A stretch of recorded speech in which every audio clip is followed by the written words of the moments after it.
Looking ahead, the president will be making a journey here to Louisiana to take a look at the damage done by Hurricane Ida. And joining us now, Congressman Garret in first this morning, giving us updates on the damage that you've seen this week.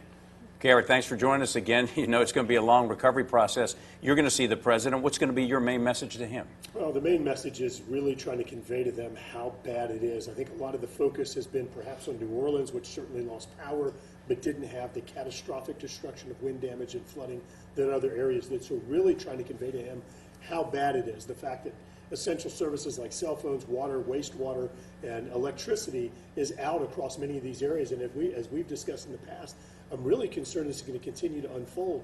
For example, just yesterday, there was another victim that was found, and this all has to do with cell phones not working and people not being able to get in touch. And I think that we may see a little bit more of this. So really just trying to convey how bad this is. And Congressman, we've been reporting that Senator Cassidy has asked the White House and the administration to get those relief and resources here faster and quicker. Is that something that's possible? I mean, I've been looking at the damage from Houma and Thibodaux and South Lafourche, and it is a catastrophe. It really is. And I mean, areas across Grand Isle, Lafitte, all of these communities have really been slammed. I think it is possible for us to get the dollars sooner than later, but I certainly faster than we've seen for Hurricane Laura, but we are going to need more than just those traditional community development block grant recovery funds. I think we need funds for infrastructure and others because of the widespread devastation we've seen. Since we saw you last, you had a chance to tour a lot of the areas of South Louisiana, posting some incredible pictures on Facebook and other parts of social media. Just a reaction to what you saw. Well, look, you go talk to these individual people. Let me tell you a few stories. I mean, we talked to a woman who has an oxygen machine. She doesn't have electricity. So she needs tanks. She needs a new tank every 4 hours. I mean, these are big, huge tanks. How many cases are there just like that across the state? People that need refrigeration for insulin. I mean, look, this is a disaster. Some of the individual stories, people, literally the roof blew off their home. Like, we have nowhere to go. By the way, we can't get anywhere because power lines and making roads impassable. This really has been very difficult to convey how bad it is in some of these communities across the southern part of the state. One of the biggest story I know for the greater Baton Rouge area has been the energy, all of the power and the telecommunications problems. Is there anything that the federal government can do so that these type of disasters, lack of communication with family members, no power and a heat advisory, anything the federal government can do so that this doesn't happen again? Well, let me tell you something that's pretty scary. There's a system called FirstNet that's supposed to be the first responders communication system. It went down. So we weren't even able to communicate. First responders weren't able to communicate. Emergency operators weren't able to communicate.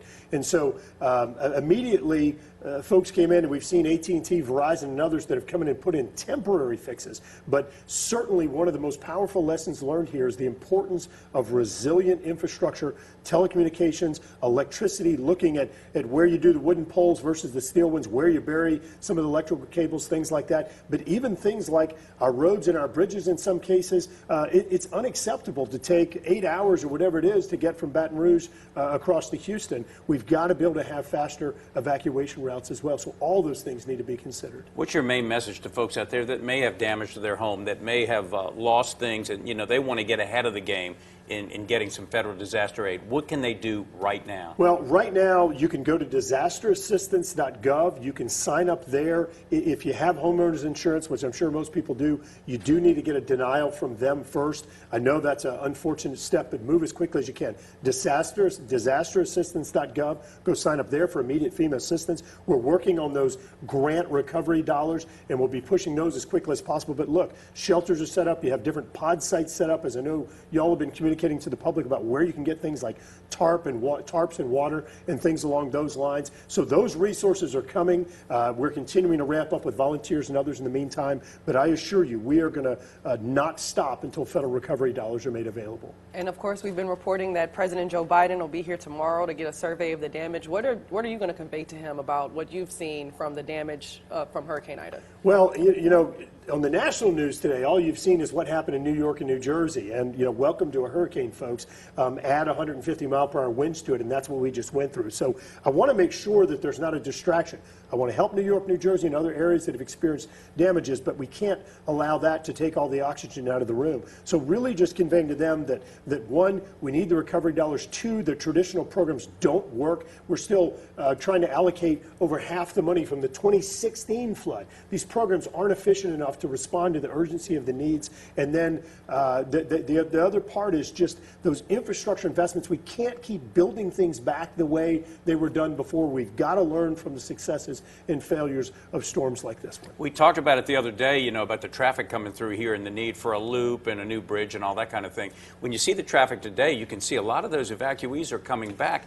It's starting to get gridlocked once again, and it gets back to, can you tell the president we need that loop? Well, you've got to establish that relationship between the disaster and the needs here. Now, the traffic's being complicated by a lot of the lights being out and mandatory four-way stops all over the place. But being able to establish that connection and showing you can't evacuate efficiently from areas like Houma and Thibodaux in the Bayou region. Highway 90 was a disaster. I-10 was a disaster. And so really just showing the connectivity about how these really are evacuation route needs that are very much related to storms like this one. So, Congressman, what is your priority as we continue? We're in, day 4 of recovery efforts. What is your priority, or what do you think the priority should be as we continue to recover from Hurricane Ida? Well, look, it normally takes a week or two for FEMA and all those federal systems to kind of get their battle rhythm. And so the priority right now, honestly, is working around those. Just getting the volunteers, that whole Cajun Navy type spirit, where you get the people to just do what needs to be done. Hey, look, you call your cousin and say, hey, we need water here. You call your friend and say, hey, we need tarps here. So really just trying to triage those immediate needs that people have, like the oxygen, the food, and getting some of those fundamental needs done. Concurrently working to try to get the battle rhythm going of FEMA and some of the other emergency operators that are really institutionalizing how some of these resources are provided. Obviously, the things like getting cell service, and we've been on a daily basis working with Verizon, AT&T, and others. Electricity, talking multiple times a day to Entergy, Demco, and others about getting electricity restored, making sure we have the personnel and resources and access needed, even bringing in other crews to help them cut down broken telephone poles and clearing roads and stuff. And medical services is something else that's really key. So focusing on those needs, those fundamental needs, are where we're focused right now while we concurrently work to get that battle rhythm going. Well, Garret, thanks for joining us again, and we invite you to come back, especially after you talk to the president, to let us know what's going on. Thank you. All right, thank you so much. We'll be right back with much more. Tune in.